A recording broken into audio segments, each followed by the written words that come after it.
William Joseph came and visited my a cappella choir today and performed for the 95 students that were there today.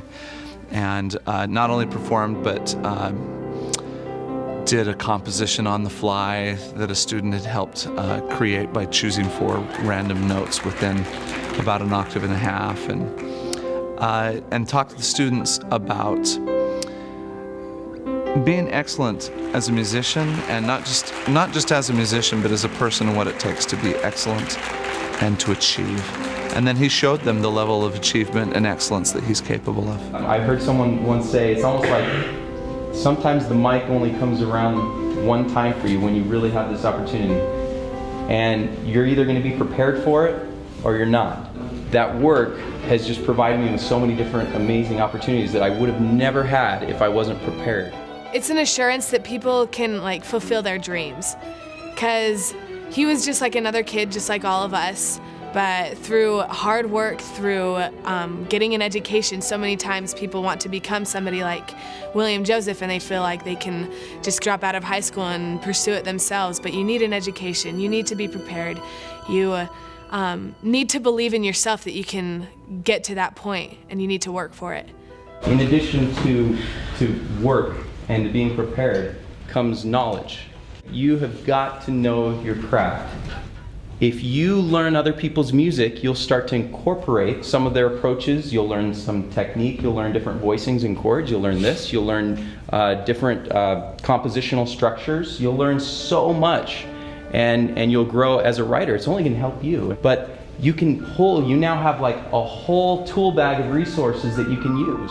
I'm glad that he talked about those elements that are important in order to have excellence in musicianship and in work in general, or success in life in general. He would talk about learning and the importance of being a master of your craft in order to be able to perform at your very, very best.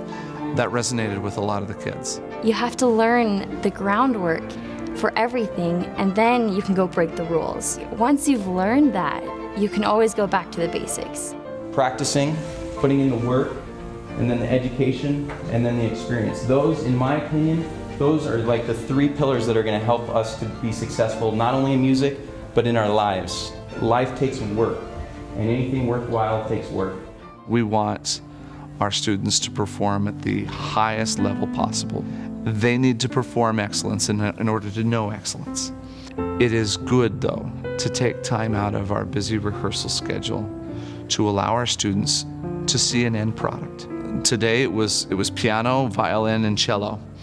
And I do have a few string players in that group, and I have several pianists, most of whom are not going to become concert pianists and may not do what William Joseph does. But every single one of them is a choral artist. But they're choral artists in embryo. And the truth is, any child can grow up to become what their potential is to become, but they need to have some guidance as to who that is supposed to be. And to bring in a guest artist like this and to teach them, this is what a professional musician looks like. This is what he talks like. This is the level of discipline that he has in his life. Helps them to say, okay, this is who I am, and that's who he is. And they begin to see and bridge the gap of achievement toward an end product. Maybe not as a musician, but in other aspects of their lives. It's worth the time that we invest to share with them excellence.